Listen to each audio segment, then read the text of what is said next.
Hey there, Knicks fans. How you doing? It is your boy, Jonathan Macri, with you for another episode of the Knicks Film School Podcast. An episode that promises to be interesting, if nothing else. I am joined by the two men that I so often join for these sorts of festivities. To my left on my screen, I think he's to the left on your screen too. Jeremy Cohen. Hello, sir. How are you? Hey, John, doing fantastic. We're getting closer and closer to basketball season. It's crazy. There's been no basketball for a while. Like, even if you think there's been basketball, there hasn't been basketball. It was a fever dream that we all uniquely shared. It's like we all had ayahuasca at Burning Man and avoided Ebola. And that's kind of where this crazy idea of basketball happening was, because it didn't happen. But if it did happen, it would have been really cool, but it didn't. So I'm great. My former quarterback used to love ayahuasca. That's true. Yeah. I don't know what I'm sorry. I've been so out of the loop ever since Sunday night, where football's just non-existent for my team. What exactly happened? You did have the best tweet, by the way, Jeremy, where we're like, football season ended after the 4:00 games on Sunday. So I don't know what Andrew's upset about. There was no game on Sunday. There was no game on Monday. I have no idea what anybody's complaining about. I've just been locked in on no sports. It's been great. Mm-hmm. Yeah. The beginning of this pod is like when I don't know if you've ever had experience where you go out with your buddies, like one of whom has just been involved in an awful breakup, and you're not at the level of comfort where you can just fuck around with them about it. John, I've been the buddy that's gone through the breakup before, and then gone out with the friends. So I know exactly the scenario you're talking about. They someone mentioned something and it triggers a memory, and then before you know it, they're crying in their beer or Red Bull, as it were. And then you just stop getting invited because they're like, he's just such a bummer. It's week 6 and he's still talking about Aaron Rodgers. Speaking of which, Andrew Claudio, hello, sir. How are you? Hello, Knicks fans. I promise that will be the last mention of football I have no idea the direction this is going because of the criteria that for this specific show that we're doing, but I will do my best to make sure this is a Knicks podcast for the remainder of the show. And it's always great to be with the two fine folks to, I guess, on screen, my left, but on screen, you're my right. You're to the left of me if you're looking at the screen, but you're technically to my right if you're looking at, like, this is my right arm. I'm shaking it for those watching, and they're to my right. Jeremy, you have like a stage background. Would you both be stage left or stage right at the moment? I think I'm positioned differently than how you guys see it. As of right now, I'm furthest over, stage right, audience left. Stage right, audience left. Okay. Yes. That's where I have you. John, are you center?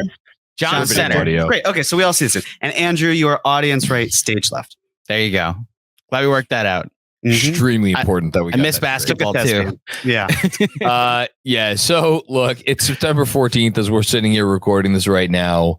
This is not airing for several days. God, I was about to say there is so little of anything going on, and watch now between when we're recording this and when we intend to air this, something of course will transpire.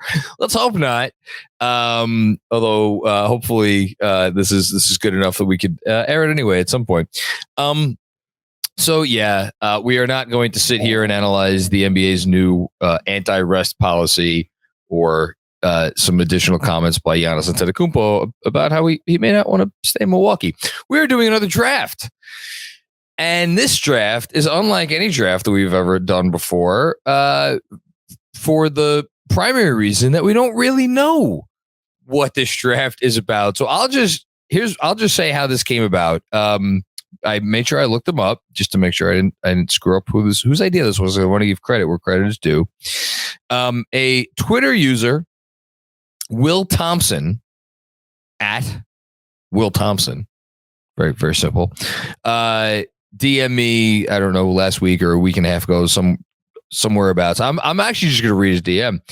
I was thinking about, well, actually starts, what's up, Macri? I was thinking about content I would love to listen to from y'all. And I thought how fun it would be if you did an episode where you drafted everything Knicks related that doesn't include players. And then he lists some examples that I am not going to say because I'm not going to give away anything. But in short, I forwarded his message along to Andrew. I say, hey, this is an interesting idea. And Andrew was like, yes, it is an interesting idea. We should do it. So we're like, sure, let's do it. So we are drafting anything. What was it? I already forgot the title of this. Anything Knicks draft. It's the Anything Knicks draft. Anything Knicks draft. The Anything Knicks draft. That is what we are doing. And we have been purposely vague with each other about what is eligible or ineligible to be drafted. We have, I think we all have a general idea of what is at stakes, but we do want to lay the only ground rule, actually, I was like ground rule is that we have to be specific. So like, but even as I say that, I was going to give an example. I don't want to because I don't want to give anything away, but it has to be specific. And I think that'll come to light very soon. What we mean by that. Specificity isn't the problem for me. Oh no. There are a host of other problems, but to take people behind the curtain, Jeremy has been hinting that he has some tricks up his sleeve for this draft.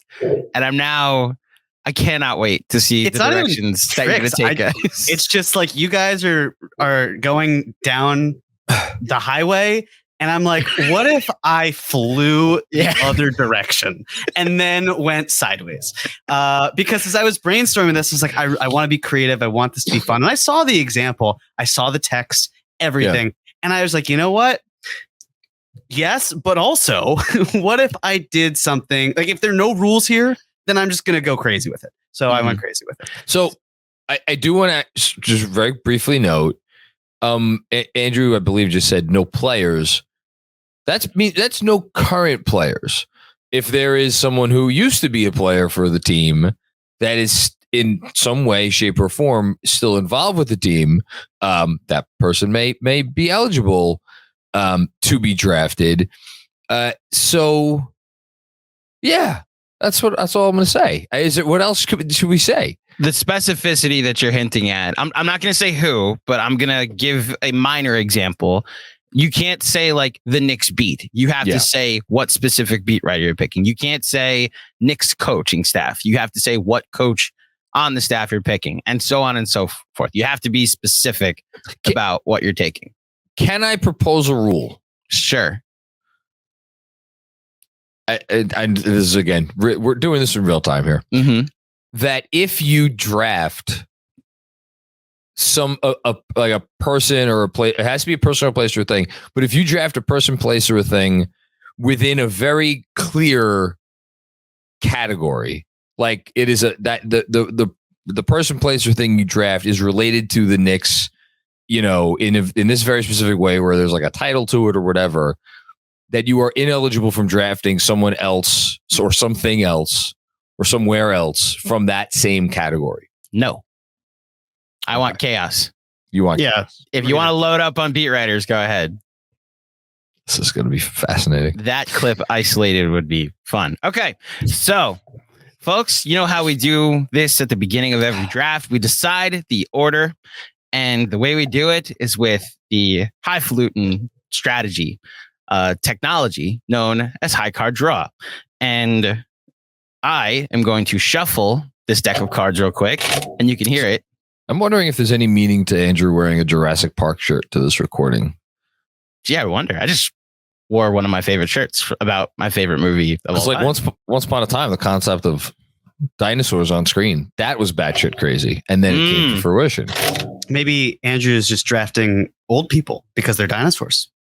Maybe. Yeah. We'll tune in to find out in just a second. Well, they're already tuning in. They're That's not going right. anywhere. Don't go anywhere to find out. There you go. Building suspense with the cards. Jeremy, your card is a king. Amazing. I think Jeremy's going to get the first pick. I mean, John, it's not like my pick would have been taken. Like my answer. I cannot wait to see where this is going. But then hold off. If you think you got, see, that's the best part is like there are true sleepers in this. Yeah, because you could have just, if you're convinced that you thought of something that nobody else will have thought of, save it. I guarantee it'll be fine. I'm next in age. My card is a 6. Okay. A 6. Okay. And then John, your card is a 2. Okay, you get the third pick. I don't know how I feel about that, but okay. Jeremy has the first pick. I have the second pick. John, you have the third. Brace yourselves, folks. Jeremy, the first pick in the first ever Knicks everything draft. Everything. Knicks what are we draft. calling it? Knicks everything? Everything everywhere, all at once? All at once, yes. Jeremy drafts hot dog hands. Your first pick is. All right, so I've got a list here, and the very first thing that I'm going to go with is David Fizdale's axe. That's really the first pick you're taking. I told you I was going in a different direction. Add context, please, to whoever doesn't know what you're talking about. Well, please back me up on this. But David Fizdale brought an axe into the locker room at a certain point. Wanted to show toughness, correct? Wanted to really bring it home. I'm trying to remember if it was a locker room or a practice, but continue. Either way, it might have been a practice, but it's just a very odd thing. And it's a Horcrux. The Knicks have one of their Horcruxes, and that would be David Fizdale's axe. I'm sure I'm missing something. If either of you want to fill in the details of how absurd it was that he brought it in there, but please go ahead. So, can I just read the I believe this was first reported by SNY. Please do. Actually, it may have been he may have just said it in one of the scrums. It's way too early for David Fizdale to be getting the axe as Knicks head coach.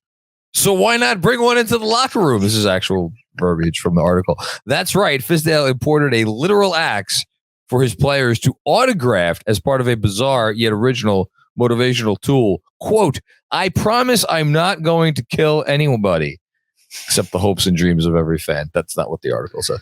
Fizdale said reassuringly on Thursday, per the New York Post, that's why I keep the rubber tip. God. In case someone wants on the tip. In case someone wants to come after me over playing time. This was from November of 2018. So this was about a month, maybe a little bit less than a month into his tenure. Oh, here we go. The way things are going, playing time isn't the only thing that should be frustrating the Knicks. The team dropped to 4-11 after Wednesday's 25-point loss to the Thunder. So great pick, Jeremy. So he brought in the axe and never won another basketball game because they started 4-18, right? No, that was the year he got fired. This was the first year. Oh, so first year, then went on to only win, let's see, 17 more games in his Knicks career after bringing in that axe. I'm sorry, I have to read. Can I read one more? Keep going, please. My thing to these guys is what we're trying to do. We're trying to chop down a big tree. If you're paying attention to it, if the tree is falling, you're never going to get that tree down. We signed a covenant as a group, every guy. I said, hey, let's make a commitment that no matter what happens, we stick together and we keep chopping this tree together. There we go. Okay. Well, I don't know if that worked as intended. Jeremy, you set a tone. If this was the first pick, I'm officially like, you've thrown me off my game because my first pick is going to be Madison Square Garden, the building. And it's like, okay, I thought that was like the unanimous 1 or 2 that was going to be available. Beauty's in the eye of the beholder. And Jeremy went with David Fizdale. You could have went with his glasses. I'd have been like, I told you it was going to be chaotic. That's very true. Okay. I can't even make the Jeremy took Justin Tucker first overall joke because like there's no criteria. It's like who's like the 17th best kicker in the league. Like Jeremy took that guy first. Again, it'll be up to the voters, and I don't know. Maybe the Fizdales will find this poll and they'll decide. They'll decide that they want to vote on it. Jeremy? You know, maybe I've got a stew going, and I just only started with the first ingredient. There you go. I thought the Garden would be the first pick. That's where I was thinking. I do feel like I feel like I am the Sonics. Yes, the Sonics drafted KD. Although Greg Oden was still like a valuable pick at the time. Regardless, I do feel like someone passed over like the obvious number one to get to the number two. What's the movie I like? Draft Day? Where Vontae Mack went one. I do feel like Bo Callahan fell to me at number two. And I ended up taking him instead of passing over him to take the normal pick. But I'm applauding Jeremy's creativity because now I know we're in for some chaos. The world's most famous arena is my first pick, and a building that many a player continues to want to come and play in, whether it be as an opponent, and we'll see if it's as a member of the home team in the not too distant future. And yeah, just a historic building that continues to be a tourist attraction for many a basketball fan and many a non-basketball fan around the world. For now. For now. Next 5 years. Great shit. And then, Yeah, right. who knows? Yeah. I'm now legitimately wondering to myself if Jeremy's strategy was to get us all so shook as to like we're incapable of functioning. Guess what? It worked. Like we lose our You guys, vowels on Took the a episode. building. I mean, that's. Okay. I'm just saying. Should I have taken the Garden elevator, Jeremy? Should I have been more specific? I actually did. Say. Who am I to say? It's your pick. So to be clear, you took the building that does not. I'm not saying anything, but that does not preclude potential other picks involved with specific things within that building. So, well, okay. I guess let me specify. I'm talking about the basketball court, the top floor of MSG that has the basketball court and the ceiling and the atmosphere. Like that's. Okay. Like, I don't want to say a Knicks home game. Well, what were you going to say? I'm going to take because I think floor. I think the court and the court design specifically is its own thing, whereas the Garden and the atmosphere. But see, this is chaos. This is chaos. That's fine. I'm taking the Knicks court is what I'm taking in Madison Square Garden when they're playing. There's your specific selection, John. Okay, so the MSG and the court within it are all off the board. Well, that's a pretty. It's like, see, now it feels like you've gotten Patrick Mahomes and Travis Kelce with one pick, which I don't know how fair that is, but I'm up. You're up. Okay, back to back. Which, I mean, Jesus Christ. Well, the first pick is going to be easy. Still the most nervous I've ever been for one of these podcasts. I would take Mike Breen, who is, oh man, is he the greatest active announcer regardless of sport? What do you guys think? I say yes. Jeremy, what are your thoughts on Joe Buck? Not even. Sorry. I actually like Joe Buck. I do too. Look, Mike Breen is phenomenal. I love him. I love that he calls Knicks games. So much of my childhood is Mike Breen and Walt Clyde Frazier. I honestly feel that he is the greatest broadcaster in basketball. And that's fine because I still love him when he calls the games. And I enjoy so much of what he does. But can we litigate this? Who do you have over Mike Breen? I was about to say, who do you think is better? I think Ian Eagle is fantastic. And yes. I think this is more. Are we saying not basketball as well? Like just anything? Yeah, no, any sport. Yeah, that's what John was saying. Like, is if you go outside of basketball, is he the greatest? I think the most electric play-by-play person there is Gus Johnson. Oh, okay. That's to me is that's a flavor. Like that's like you really dig like mint chocolate chip or something. That's a very specific. I do actually. I think it's great. And I can't stand it. I don't mind Gus Johnson. Gus Johnson's very good. I think he is, but he's very specific. To me, the Breen Ian Eagle one is interesting. Because I'm trying to think of an athletic comparison actually, and I'm not sure I have the perfect one. It's almost like was going to say LeBron versus Jimmy Butler, but that's not, that doesn't really capture. It's like someone like maybe like LeBron versus Kawhi. Like LeBron's great, like Mike Breen's greatness is undeniable. Like you tune in and it's like, oh, this person clearly has a mastery of which I am like, I'm just like basking in his presence. But when Ian Eagle really is on one and he's on it, like he does have a certain something that is, it's very New York. I think that's fair to say. But he's great too. I'll take Breen. I'll take Breen. Sure. Kevin Harlan's another one I'd like to add.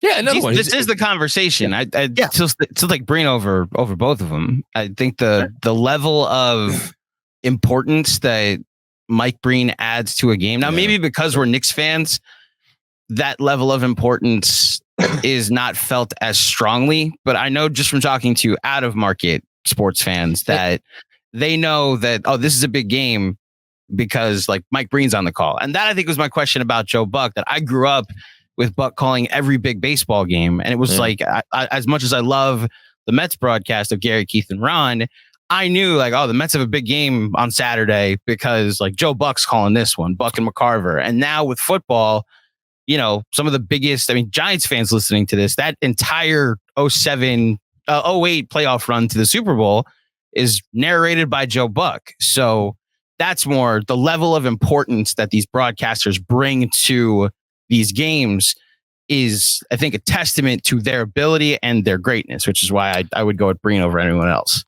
They're all fantastic. And one last thing on Breen, which I think is notable, for the majority of the time he has been calling Knicks games on MSG, the Knicks have not been good. And if we all tune around or flip around on League Pass and tune into other teams' broadcasts, and like the amount of homerism that goes on with some of these broadcast booths, where I'm listening to it and I'm like, it's like borderline offensive, and I feel like Mike Breen and the Knicks are good now, knock on wood.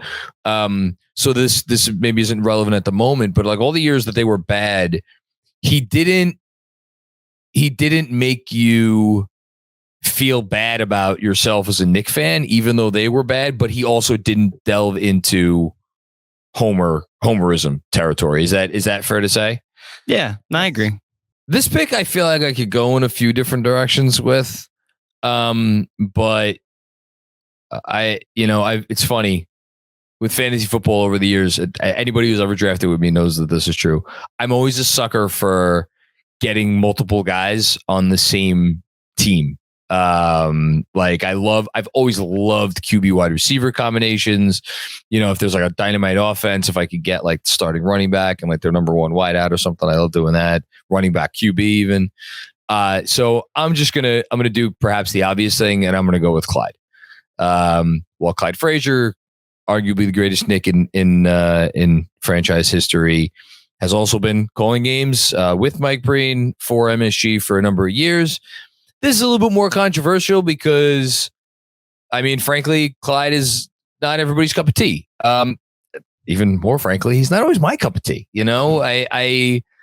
I appreciate him though for what he is, with the understanding that like you're getting a very specific thing with Clyde, but if you're looking for hard hitting analysis from the sort of analyst who might be in that second chair for a lot of other teams, like you're not getting that with Clyde, but you are getting something that it cannot be replicated. People could be announcing basketball games for the next 1,000 years. You're never going to get anybody who doesn't like Clyde. And the fact that he comes with the history that he does makes it even better. So Clyde Frazier is my number 2 pick. It's a great pick. He's the only person to be inducted into the Hall of Fame for his playing abilities, his broadcasting talents. So, even if the rhymes sometimes feel cheesy, they're just so much fun. And it always makes me a little sad when I see Clyde talk about maybe in the future, as he starts to slow down with his schedule because so many of the games are great. And look, I don't necessarily want him to be replaced by Wally Szczerbiak on a permanent basis, but with all due respect to Wally, I enjoy Wally's wall more than I enjoy him filling in. But those are big shoes to fill for anyone, so it's a tough gig. But yeah, they're mom and dad, or dad and dad, or mom and mom, or whatever you want to say. And they are the two parents that have guided through all my entire Knicks life. Yeah. And it's an amazing duo, and Clyde is just so whimsical. I feel you about that. Those moments where you're reminded how old he is, and it takes me back to like toward the end of Bob Murphy, who used to do radio play-by-play with the Mets into his 80s. And you'd be listening in the car, and it's like, and there's a pop-up to left field. Oh no, maybe it's further. Oh, it's home. It's a home run. And it's like, okay, like maybe we need to have a conversation with, like, they're having this issue right now with College Game Day, the ESPN Saturday morning college football show, because Lee Corso is, because he had a stroke a couple years ago. I had no idea. And he's still under contract, and they're not able to tell him you need to retire. They're letting him decide when. And a lot of college football fans are like, okay, this is sad and at times awkward. Thankfully, Clyde's not there yet, but the mortality that will come when Clyde is no longer in our lives, not like on this earth, but in a basketball capacity. And, I don't look forward to that day, but I also recognize the moments when he'll, get crossed up during a game. I mean, Jeremy said it. When you have to go to Wally, like, who is in the more traditional, like the sort of person who you would see in number 2 chair, and a lot of, like, it's like, oh my God, please, can we go back? And just, sorry, I'm going to go back to Breen one last time, because how deft do you need to be to, like, navigate? I'm sure Mike Breen doesn't think about it this way, but like, Breen has to do a little bit of a high wire act sometimes, right, to make Clyde not seem as if he is a little bit over the hill. So and he does that well. So I have a question about my next potential pick. Oh boy, can a former Knick just sitting courtside be eligible? Because I've never gotten Carmelo Anthony in a draft. I knew you were going to say Carmelo Anthony. And I would love to just how? Nick Melo. What do you mean? Because he's been like a paying ticket holder in the building. Like when he went to what do you mean by ticket holder? Maybe he didn't pay for his ticket, but like, he's come to some Knick games since he was retired. So the playoff game where they won against the Heat, and John Starks was going nuts, and Brunson hit the 3, and then Josh Hart hit the corner 3, and then there's the highlight of Melo and his son going nuts. Might be my favorite Knicks moment from the past year. So I mean, I'm asking, that's your favorite. It's hyperbole to an extent. Year. I didn't say it's the best. I'm just saying, like, it's the moment my heart was the most full. Okay. It's probably not fine. True. I think it's different from your favorite. Like, the Knicks won a playoff series. They won that playoff game too. And my favorite Knick ever was enjoying the game and back in my life temporarily. I'm inclined to, like, say fine, draft him, because I think part of this exercise, and what, if I was listening to it, I would certainly, because obviously we're trying to win this. My criteria would be like, is this thing really connected? Like, is this important, right? Is this an important part of Knicksdom in the year of our Lord 2023? And like, that was a nice moment. It was a cool clip on TV. I think I included the gift in the newsletter, but like, it's he has no, even if you had said one of, like, the former players who's employed by the team at this point, like, gives out the big novelty checks before games. If you want to draft him, man, draft him. Andrew, I drafted a weapon. You're free to do whatever you want. That's very true. I mean, you could do it. That's what I said. Weapon. Let me check one thing. So I put up a poll on our Instagram about whether the Knicks should retire number 7, and it's currently 88% yes. And I may want to draft Carmelo Anthony's future retired jersey, but I think this is going to get too far-fetched. for me to actually take Melo. So I will actually pass on the idea since I don't think either of you are going to take him. And instead, I'm going to go down a different path. Do either of you know who Jesse Itzler is? Yes. Okay. So Jesse Itzler is one of the owners, one of the minority owners of the Atlanta Hawks. He is also a kid who grew up in Roslyn, New York, here on Long Island, or I guess over on Long Island where I grew up. And he grew up a diehard Knicks fan. Okay. And he used to do some music production and music writing. And in the early 90s, he was writing a song for a jingle for a commercial for former Knicks president Dave Checketts. And through that connection, Dave Checketts liked his work so much, he asked him to write another jingle. And Jesse Itzler then wrote the song "Go New York, Go New York, Go." It's turning my camera for a second because I added a little something to the wall yeah, John has a banner on his you see it? On the wall in his office behind him. It says "Go New York, Go New York, Go." That jingle, which is still used today, and if you're a watcher on our YouTube channel, pops up with RJ Barrett saying, "Hey New York, hit the music," every time you watch a Knicks related content thing. So I will go with "Go New York, Go New York, Go," the jingle, the Knicks anthem, as my second pick in this draft. That's a really good pick. Thank you. Good one. It's a really good pick. I like it. So fun fact about Jesse Itzler, he took that money and then invested it more in the airplane industry. Okay. And he married a woman named Sarah Blakely, who is the creator of Spanx. So they have enough money to afford a stake in the Atlanta Hawks. But I'm sure the 2021 series was a little bittersweet for Jesse Itzler. Must have been. I wonder if he grew up like a Mets fan too, and he has to live around a bunch of Braves fans that are frustrated. That makes him much more frustrated. He's also super rich, so I don't think sports matter to him as much as they used to, like affect him as much as they used to.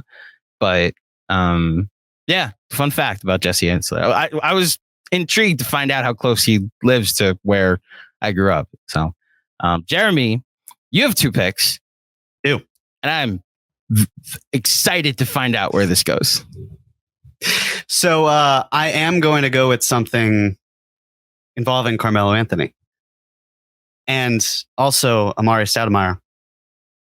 I would like for my second pick to be the kazoos that Carmelo Anthony and Amari Stoudemire had to play because James Dolan wanted to break the world kazoo record. He brought Henrik Lundqvist on stage. John McEnroe was there. They were trying to raise money for a good cause. It's for ALS research. But the idea of James Dolan having his players play these kazoos, to me, that's a part of Knicks lore. It really is. There's another story as well where Matt Zuccarello, who former Ranger, great. He's from Norway, and Dolan was once playing in a festival in Norway, and I was like, "Oh, you should come see me." And Zook did that thing. And I was like, "Yeah, of course. If I'm around, I'll do it." And then I was like, "No, you need to come see me. Come see me." And pretty much left him with no choice, and he watched him play. So music is a very important thing in Madison Square Garden. Yeah. Billy Joel has a banner. Harry Styles has a banner in there. Does he really? So yes, he does. Why the fuck does Harry Styles have a banner? Because I believe he had 15 consecutive nights of sold out shows, if that number is correct. God. So, it's time. There's the beautiful photo. It's time for the Knicks to hang a banner of their own, and the Rangers too. They came very close. And, with some of the greats that are there. So it doesn't bother you that kazoos has been used as a derogatory, 4-letter-ish word to describe the Knicks by some in the media. I think the best thing to do when there's something that's a negative used against it is to embrace it and turn it into a positive. Lemonade out of lemons. I love it. That's what Steve Cohen did with Bobby Bonilla Day. He had Bobby Bonilla there and donated the amount of his salary to charity, and so now they celebrate it. Yeah, you can't if you can take the joke, it relaxes everyone else up. If you're too serious about it, then people make it too much. So I'm going to go with the kazoos for that. You're going to win the quantity draft, Jeremy, because you have 1 axe and 7,422 kazoos. I'll take it. I just want to say also, Mensa won the draft, the 25-29 draft. Congratulations to him. He got a shout out. I never got my shout out for just beating the absolute crap out of the both of you in the last draft. So if I lose this one, I don't really mind because I have my victory. So I was afraid. I wasn't really afraid to just take a giant risk here. On the pod now, shout out to Jeremy who won the former Knicks, the active former Knicks draft. And shout out to all 7% that voted for me. I have no idea why you wasted your vote on me. I just want to know if it was 7 ironically or was it legitimate? 7% of people need to get button. I'm not even upset I lost, but 7% of people need to get their head examined. Yeah. Jeremy, I can't believe you drafted the kazoos. Well, Jeremy, you have another pick. I'm shaking at the thought of where you're going next. Am I allowed to do a tie, or is it just do I have to pick one? Because I have a fourth option. I just for the last one, but I just. How many? Is this 4 rounds? Yeah, we're doing. Are we doing 4 rounds or 5? I thought it was 5, but okay, whatever. Let's do 5. Okay, 5's perfect. All right, 5 is good. For my next one, it's going to be Kurt Rambis's Twitter likes. Oh my god. Oh my god. Jeremy. Yes. From the moment you took the axe, I was like, he needs to draft the porn tweet.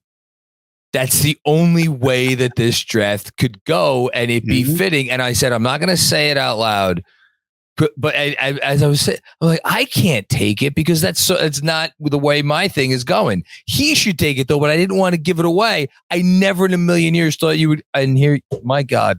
Yeah. So for those who don't know, Kurt Rambis, Mr. Triangle himself, took over the Knicks after Derek Fisher was fired. And while he was coaching, there was a like that popped up. And basically, and I'm quoting here, the photo is of an Asian woman. I don't have the account. Actually, yes, I do. It's at Great Ass Daily. At Great Ass Daily. Shout out. I wonder if there's still an active account. I'm going to go check that out right now. For research purposes, of course. Purely. Maybe look incognito. But as it says in this Bleacher Report article I'm looking at, it's, I'm quoting here, the photo is of an Asian woman pleasing herself while standing in front of a mirror with the okay, actually, I should have read this beforehand. I just didn't.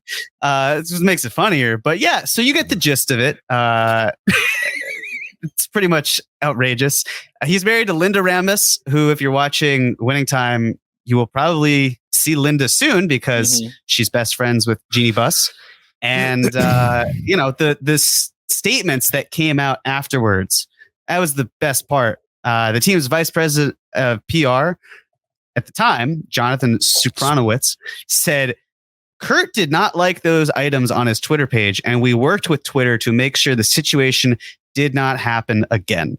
So whether or not he liked them, look, Kurt, we're only human, right? That goes out in Knicks lore as well. It can't not, and it's following the trend. So Kurt Rambis, your Twitter likes are right alongside with the kazoos of Amari Stoudemire and Carmelo Anthony, as well as David Fizdale's axe. So is it easier for him to defend himself if that were to happen under the title of X for the name for Twitter? If it wasn't called Twitter, it was called X. Is it easier for her to be, I thought I was on X, I thought it was a triple X site. Or is it even more embarrassing because it's like obvious you went to a site that's where you go looking for your pleasure, is sites that begin with an X. Just own it. If that's the case, just own it, But also just in the future, don't do it. If you have a public facing account. If he came out and was like, if literally it's like, it was like 2 a.m, couldn't sleep. And if you just started, wife was asleep. Yeah, exactly. But my wife had passed out. It had been a while. The kid. By the way, for those wondering, at Great Ass Daily, The account has been suspended. X suspends accounts that violate the X rules. That is literally what it says on the old page here. I thought you were gonna came for Great Ass Daily, and I said nothing because I didn't follow Great Ass Daily. Mm. Then they came, I don't know where the rest of this is going, but continue, Andrew. I thought you were gonna tell us that it's now a Kyle Lowry fan account, and that's what it's been converted to.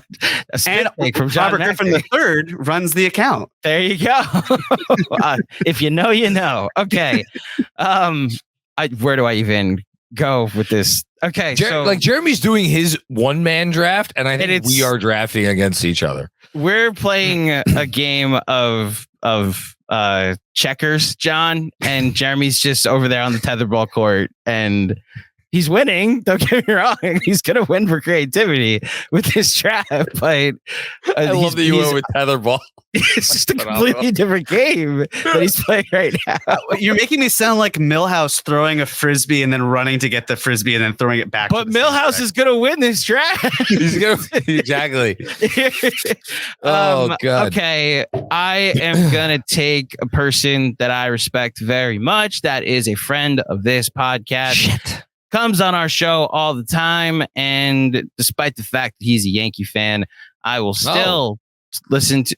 I have no clue where you think I'm going with this. I'm going with Fred Katz of The Athletic. Oh, that's okay. That's keep going. I enjoy our baseball conversations, Fred. The deep dives into baseball reference. You think I'm good at it?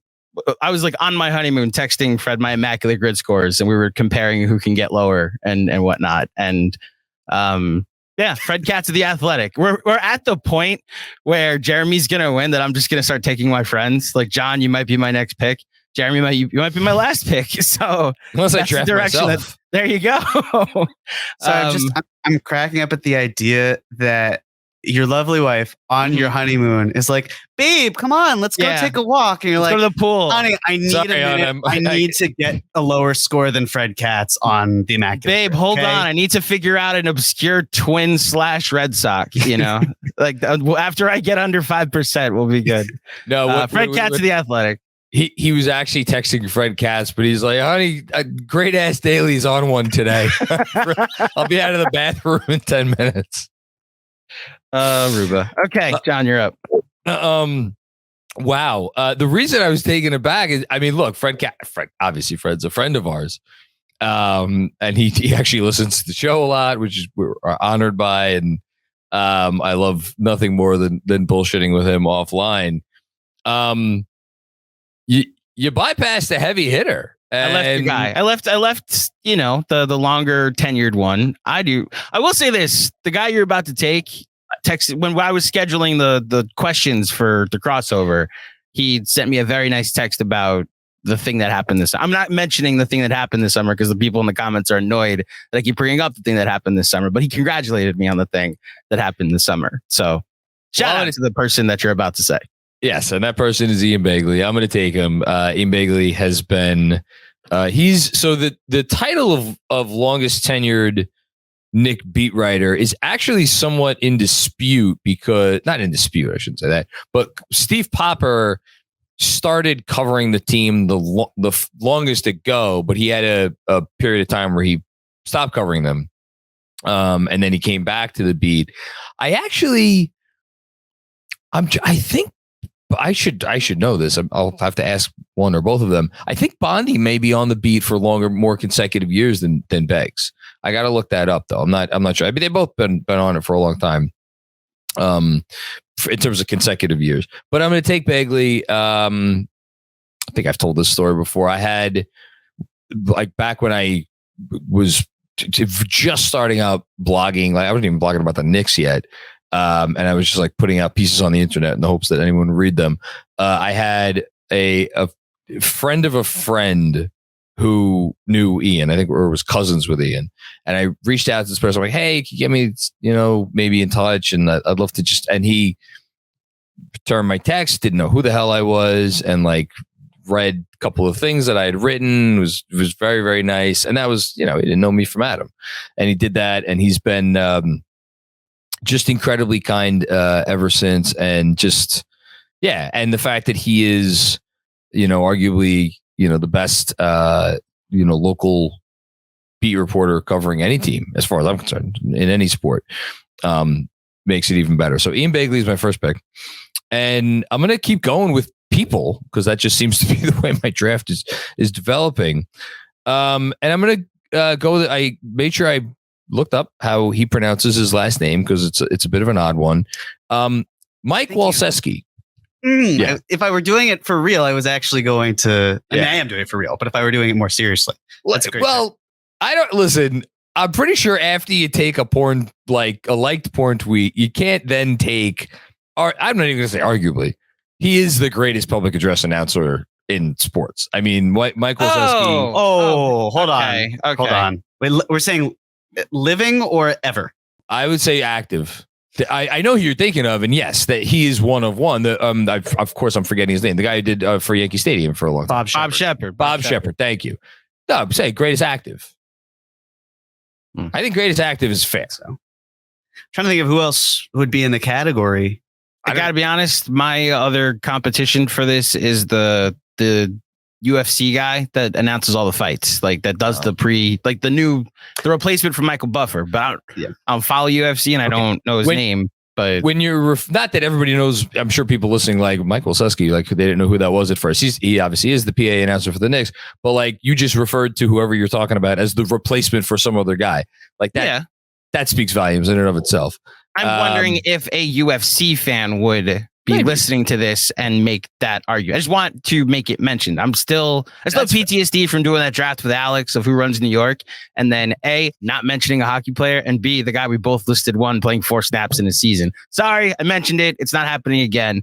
I gotta be honest. I had no clue what his name was. I do agree that Mike Walczewski is the best PA announcer because he is synonymous with Madison Square Garden. So, and I've never met him, but he is by all accounts an outstanding human being as well. So I'm very happy that I've drafted 4 outstanding human beings. So that's another nice thing for me.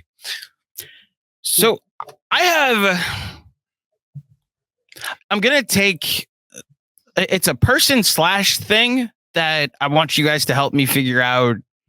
Like, so Ray Castoldi, also known as the Phantom of the Garden. He is the organist at MSG. He's been so for 34 years.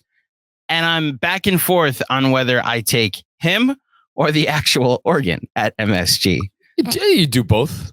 Okay. So then I'm going to take Ray Castoldi and his organ, which has been which is different than instrument he plays, not the thing that was on Great Ass Daily that Kurt Rambis liked. Gotta be specific. That was also being played at the time.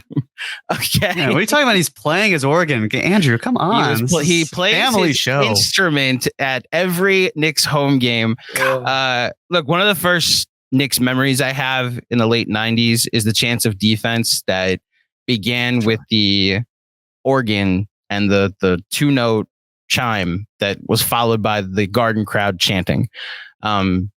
We went through a rough stretch in the 2000s and in the 2010s where those chants of defense didn't matter. And when the last 3 years, we've heard those chants of defense in close games, especially last season when every game seemed to be close.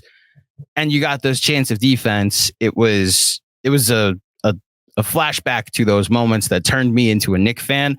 And Ray has a lot to do with that. There's a nice story that I'll hyperlink on the screen for all of you to check out of his 34 years at MSG and how synonymous he is with the lore and the greatness of this building that I also have in the draft. So Ray Castoldi, the Phantom of the Garden, an organist at MSG, and his organ, the piano type thing. So Jeremy, the direction you've taken this draft with your pick. Listen, I'm not the one talking about Ray and his organ. Okay. I'm not. You're not. So you're right. Okay. There's a pick I want you to make so badly. And I am not going to say it out loud because I think it might be offensive, even more offensive than what you've already taken. So I'm just not going to say anything, but I'm curious where you're going here.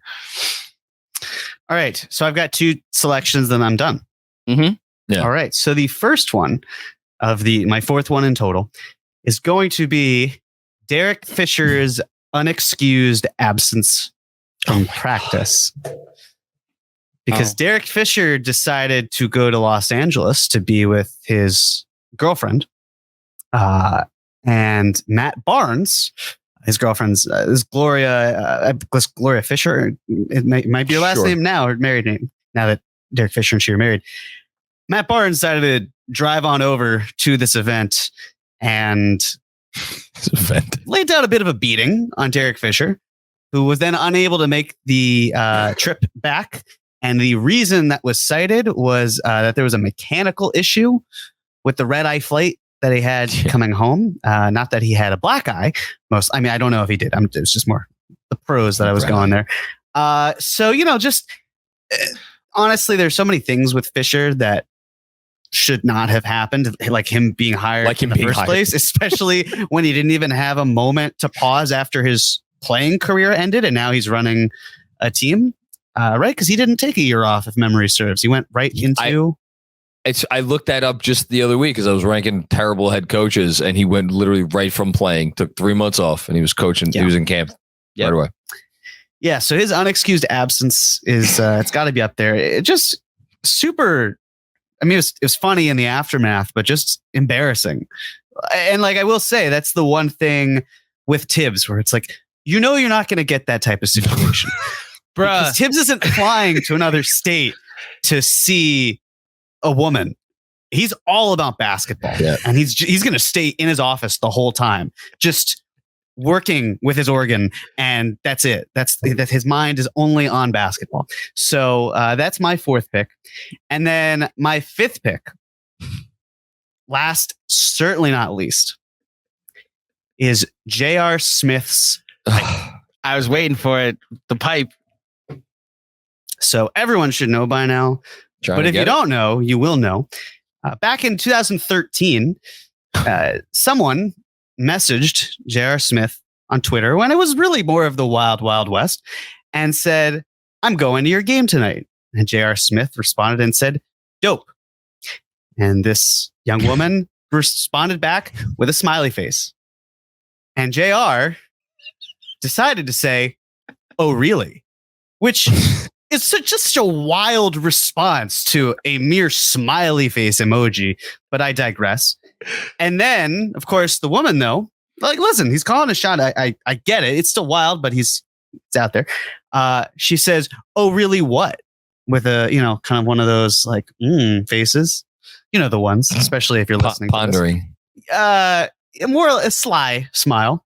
Sly smile. Okay. And then, of course, JR responds with, one of the greatest responses ever. It is one of the best six word things you could ever say. It's what is it? The baby one. What baby one? There was a contest. I'm gonna. Okay. As I'm digressing, I'm typing it in. Yes, there was a 6-word story. Basically, Ernest Hemingway was attributed to doing this, and I think they were trying to get the saddest thing ever. The reason for it is unclear. I can't remember. But what was the winning thing was "for sale baby shoes never worn," which cuts deep when you think about what that means. J.R. Smith's 6-word text message replaces that on the scale of greatest 6-word combination. It's the happiest 6-word story ever. If it had a happy ending, and maybe he did. Maybe he got his organ played, but it was you trying to get the pipe. And so let's get this straight. Let's get this straight. Hold on, real quick. Your last pick is said pipe that JR asked said Correct. Woman, "Are you trying to get it?" Yes. Okay. So I think the pick should actually be because she responded to that with some manner of being aghast, and then his response to her being, I think she was aghast, was a picture. Yeah. What? Sorry. No. It was go ahead. It was a picture of a wall full of pipes that one would smoke, literally, like a smoking pipe. I'm not trying to be facetious here.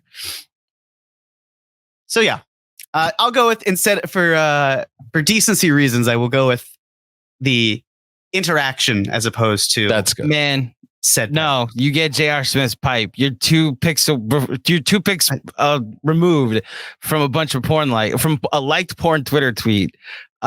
Jeremy, every single time I think you've had the greatest performance in a draft's history. Yeah. You outdo yourself. So bravo on all 5 of your picks.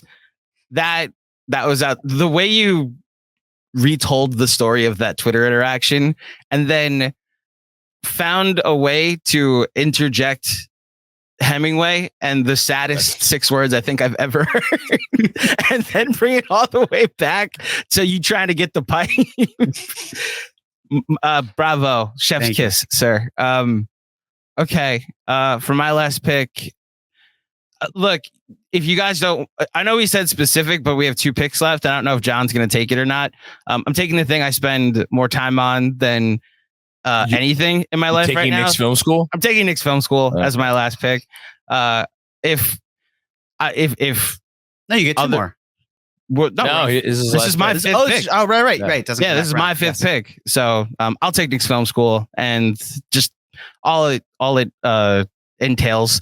My 2 great friends, John and Jeremy, the casuals, the X's and O's experts, the interns, the Gen Zers. Shout out to Chris, by the way. If you don't know, we're doing more stuff on social with Twitter and Instagram, which is me finally deciding to do more stuff on social, on Instagram and TikTok, not Twitter, TikTok.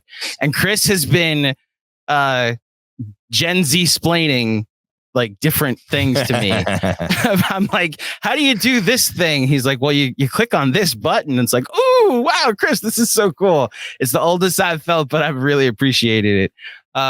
Yeah, just Knicks Film School. And like obviously the community that has been built over the past 5 years or so.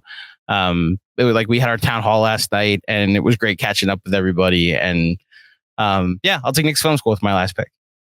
Very sentimental. Yes. I'm torn here because my draft has had a theme and it's people associated with the team. And there is one more person that is associated with the team. That's like, obviously you kind of have to. That I'll do it. I'm going to take as my last pick. I'll take Tom Thibodeau, who is someone that I don't even try to hide my admiration for at this point because it's become it's become a caricature of a caricature. But yeah, I mean, I just big fan of his, big fan of the way he goes about his business. In taking Tom Thibodeau here, I will certainly cement the fact that I will not be winning this draft, and that's fine. That's part of the thing. The reason why it's a little bittersweet is there was something else that I wanted to take.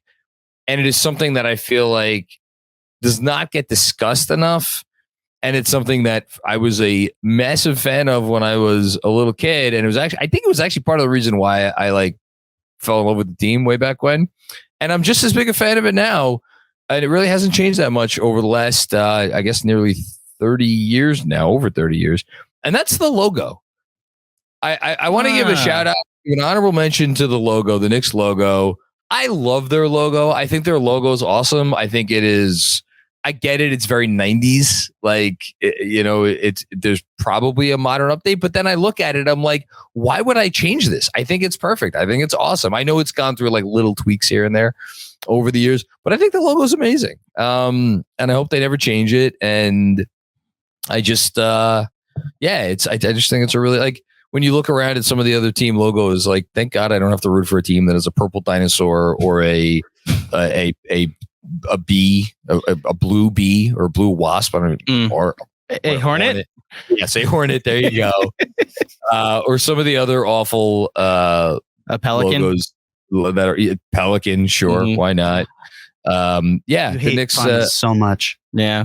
How dare like you're picking a pair of pants over an animal as the mascot. I love this team, but let's be real. But Tibbs is my last pick. Yeah. One of my buddies in college once asked when we were watching football, like, what if every game was a matchup of the actual mascot? Like what team would win? That was a column for somebody. Oh, is it really? Okay. I think. Oh no. Sorry, hold on. You know what it is? I think there's someone. I don't know if they still do it. I think it's maybe a social media thing or someone who does it as a column or whatever.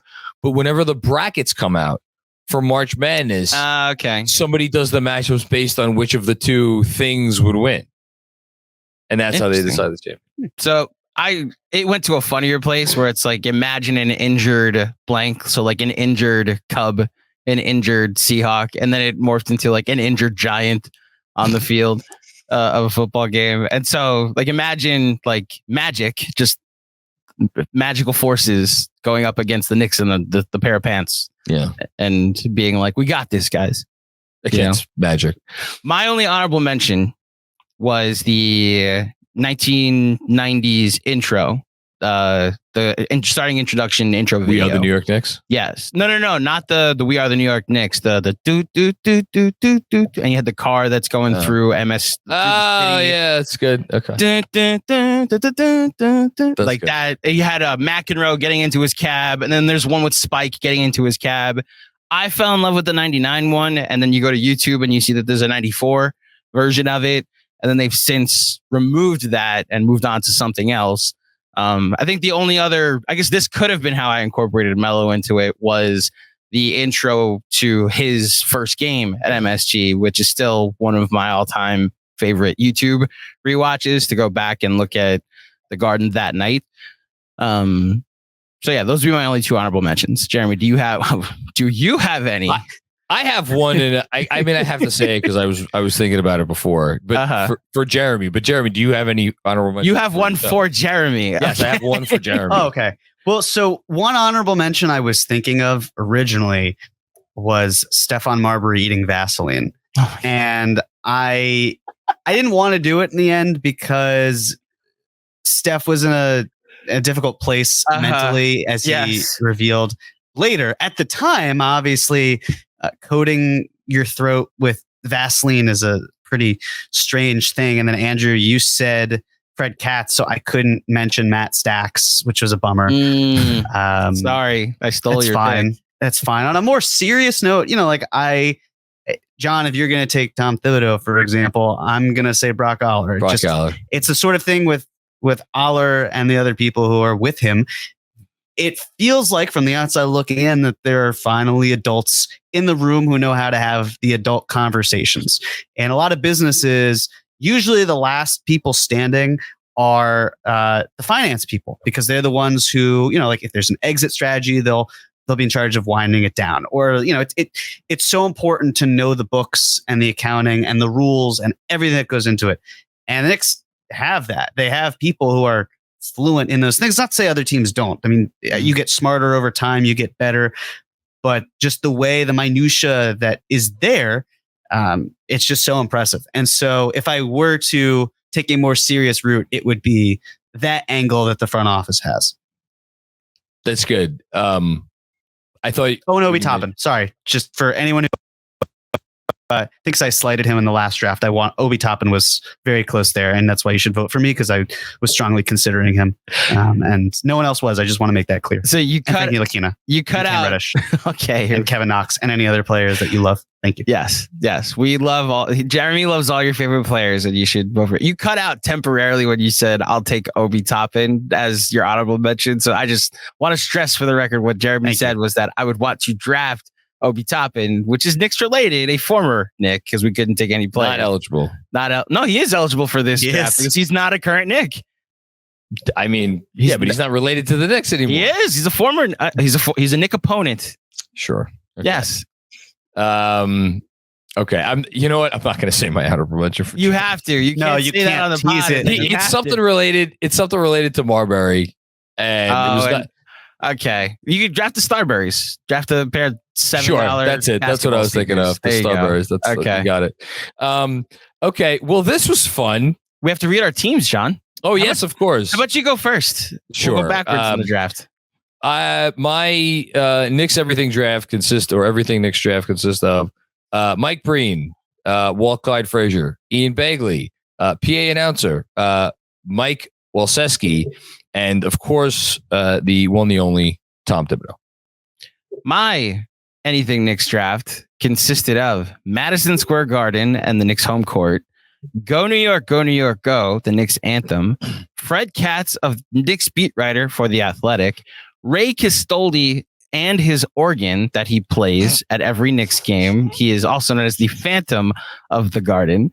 And then your favorite Knicks content site, Knicks Film School. Jeremy. My list starts with David Fizdale's axe, James Dolan's kazoos, Kurt Rambis's Twitter likes, Derek Fisher's unexcused absence, and J.R. Smith's pipe. So, kind of just Phenomenal. an observation. Like, I get it. Like, there are things that happen with the current. Like last year, there were moments of frustration that occurred, and it was like not so much ISO, a little more ball movement. Play quickly, more like get rid of the Derrick Rose, Evan Fournier experience. Like very legitimate basketball criticisms. Jeremy's list features the most recent Knicks head coach, not Mike Miller related, bringing an axe to practice. The Knicks owner having his superstars in both teams bring a bunch of kazoos to try and break the world record. For good cause. For a good cause. So bravo. Great cause. A Knicks interim head coach that was hired by the mercenary president of basketball operations, Twitter likes of adult things in the middle of the night. The coach he replaced after he got fired, having an unexcused absence because he got into a kerfuffle with a former teammate, and a former Knicks Sixth Man of the Year winner sliding into DMs or responded to DMs that had been slid in, responding to his DMs that had already been slid into. The amount of chaos that has existed only as far back as Jeremy went and where we are now is why, like, when sometimes the sentiment is, listen, I get it. These are legitimate basketball concerns. I'm very happy with the stability and the normalness that is happening around my basketball team right now, because that chaos doesn't exist anymore. I didn't even mention another head coach, for example, where he got into a fight with one of his players and Joakim Noah and Jeff Hornacek. Oh, that's right. And it just goes to show, I know this is going to be completely forgotten by game 2, even if the Knicks are winning, because, we're naturally going to look at what went wrong. But yes, as you're saying, Andrew, the fact that we can talk about basketball related issues and not some of the other things that the Knicks have experienced, it says so much about where this team is right now.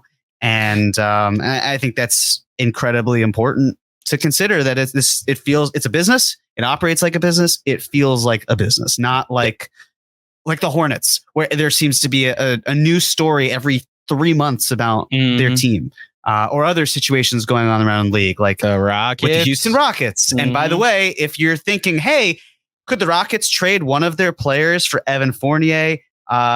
Just financially speaking, the player they'd be trading, it's a non-guaranteed contract for the most part. It's fully guaranteed this upcoming season. The season after that is $1 million guaranteed, and then after that it's $10,000 the following year. Point is, if the Knicks are going to be in the luxury tax, which they probably are, that $1 million is not going to be $1 million. It's going to cost them more than that, because they would eat the cost. So it's for the best to just ignore that player. There are better places to send Evan Fournier, and there are better returning packages than whatever that would be, for so many reasons. That would be more of a low point that we talked about, and just things the Knicks don't need. So just talking about basketball and the problems with basketball, it feels like a luxury because of everything that we've seen before. What you guys are talking about, how bad it has been over the years, it's why when one of the readers of the newsletter asked me to do a ranking of like the worst front office executives and coaches in Knicks history, I was like, you know what? This is the first summer I actually feel comfortable doing that, because I feel so secure. And hopefully it's not famous last words. I feel secure that the organization's in a good place from top to bottom. And finally to look back and be like, my God, there have been some bad times. So Jeremy's draft did a good job of exploiting that. And real quick, John, even if the Knicks like fall to a 7 seed because the East got better, because someone got hurt because of like basketball reasons, that's still not my head coach was on Twitter liking porn things in the mid. Like, if Tibbs had a Twitter account, he'd be liking basketball plays. Like, he'd just be doing what we do and converse. I don't even. You could stop at if Tibbs had a Twitter account. He would never have. Like, our ask of our head coach is to have more variety in the offense. It's not like, don't bring an axe to the locker room, So we're in a good place. Well said. This was great, guys. This did not disappoint. 100%. This is not disappointing one bit. Any business before we get out of here? None. Okay. Hope you're all enjoying the last couple weeks of your summers before we get into training camp. Well, I mean, listen, this is airing on Monday, right? Mm-hmm. 2 weeks, So listen, we'll be back in the swing of things before you know it. If you're jonesing for some NBA hoops, fear not. It's coming. So, we'll start ramping up very soon. But until then, thank you, Jeremy. Of course. Really, thank you, Jeremy. Yeah, I'd just like to say, lost a great one out there with Great Ass Daily. May it rest in peace. Gone too soon. Just another casualty to the new Twitter that we live in. X, as I should say. There's the saddest 6-word story. Great Ass Daily gone too soon. Andrew Claudio, thank you for your energy. What else is there to say? But no, there's nothing else left to say. Everybody, be careful of your social media activity, and we will be back with more fun and games before you know it. Take care. That was insane. Is there any way that you could get an organ to play us off? That was spectacular. That couldn't have gone any better.